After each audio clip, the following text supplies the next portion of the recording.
On NDTV, in the last 18 hours, we have brought you the top voices that matter, be it the Prime Minister of Israel, be it the former Prime Minister of Israel or the Foreign Minister. We're now going to get you their voices for the next 15 minutes on the channel. Let's start with Netanyahu. While we tell you that the Middle East war is escalating rapidly, Iran has intensified its attacks with strikes reported in different areas of Israel. In response, Israel says it will not back down. US President Donald Trump claimed that Iran wants to surrender amid growing military pressure. Now, while visiting an attack site, Israeli Prime Minister exclusively spoke to NDTV and hailed Indian Prime Minister Narendra Modi, calling Modi a great friend. Netanyahu thanked India for its support. On the ground, the Israeli Defense Forces say they have struck over 70 Hezbollah facilities targeting infrastructure and launchers in southern Lebanon. Iran has also reportedly launched a new super heavy missile and fired at US bases, marking a dangerous new phase in the conflict. But first, let's bring to you that exclusive conversation between my colleague Aditya Rajkol and Netanyahu. Can you say a word? Yes, I spoke. How was the meeting, sir? I spoke to our great friend, Prime Minister Narendra Modi. Spoke to him at length yesterday. Thanked him for his standing with Israel, standing for the truth, and for the enormous friendship of the people of India. They are much admired and loved in Israel. And I won't get into the details of the conversation, but I've spoken to him and I've spoken to many other leaders in the region and beyond. Thank you. Also in an exclusive conversation again with my colleague Aditya Rajkol, Israeli Foreign Minister has said that Iran was wasting time not meeting deadlines on US restrictions over its nuclear and ballistic missile programs. Here's that exclusive. Just 2 days after the Israeli and the American joint strikes inside of Iran, where Khamenei was in fact neutralized. The supreme leader is no more amongst us in Iran. There are more than 40 commanders of the IRGC who have been eliminated as well. The airstrikes continue even as I speak. While I was coming inside the foreign ministry of Israel, there were missiles that were thrown inside Jerusalem that were neutralized by the Israeli defense mechanism. But here on a World Exclusive, joining us live for the first time after the conflict broke out in the last 2 days is Gideon Sa'ar, the Foreign Minister of Israel. Thank you very much for joining us. Good evening. It's a very critical time, but the first question that comes to the mind of each and every person here who's been observing is that what was the need to get into a conflict or a war at a time when negotiations were underway? We saw talks in Geneva take place, and there was a commitment made that technical negotiations and agreements will in fact take place in Vienna, Austria. But what was the urgency to go in and eliminate Khamenei? But those who conduct the negotiations, the Americans themselves, came into conclusion that Iran, as usual, is wasting time, not meeting the American red lines with regard to the nuclear program, Iranian nuclear program, not meeting the American red lines with regard to the ballistic missiles program.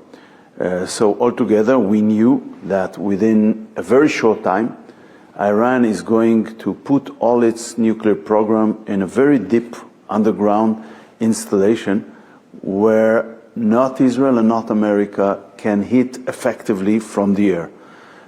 They plan to do the same thing with ballistic missiles production.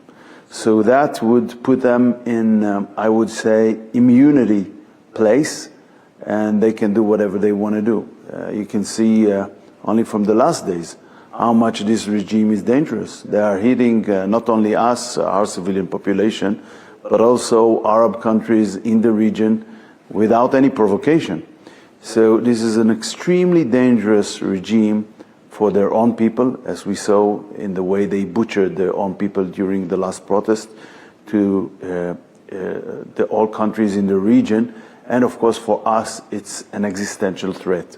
And therefore, since we thought time is of essence from the reasons I just mentioned, and also time is of essence taking into consideration the expectations of the Iranian people that fought bravely for the freedom, but reasonably cannot achieve it without any help from outside. Minister, So this is why we decided with our American friends that we must act. There are, of course, complications that might happen, but it's more dangerous not to act rather than to act in this situation. Fair enough. I'll come to what is happening now and what's been happening over the last 3 days. But first, you had Oman acting as a mediator between US and Iran. There were talks that were happening. The Oman foreign minister was on record to say that perhaps in the next 90 days there was some kind of an outcome that could happen on a peace agreement. There were technical details that could be discussed. And now the foreign minister of Oman said that he's dismayed. He's thinking that there was a talks process underway. There was a step-by-step process that could have led to perhaps some kind of an agreement. But now Oman says that whatever commitment was there has been violated. How do you respond to that? I don't think I have to respond to that because we were not a side or a part to the negotiations. The Americans handled it.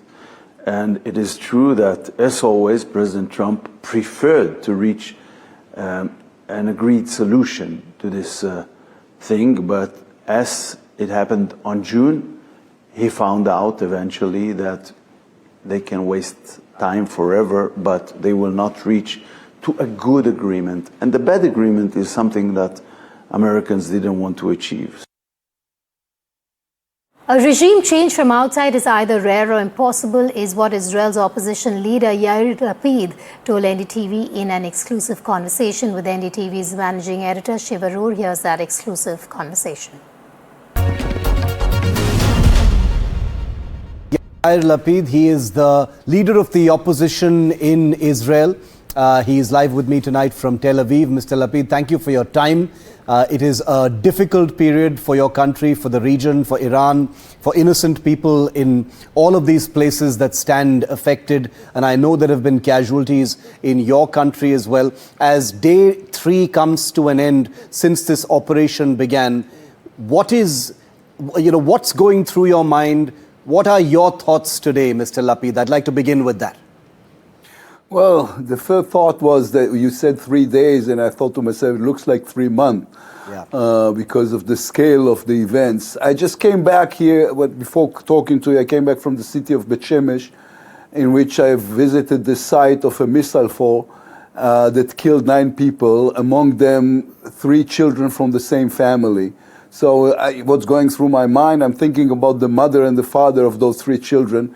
Israel, like India, is a country in which family ties are the most important thing, is the core of the culture. And for us, it's devastating. But we understand that we're fighting a just war. It doesn't happen often, that in 21st century, there's a moral clarity the way there is now. It is a just war against a horrible regime that is not only a danger to Israel and to the entire global community, but also to its own people.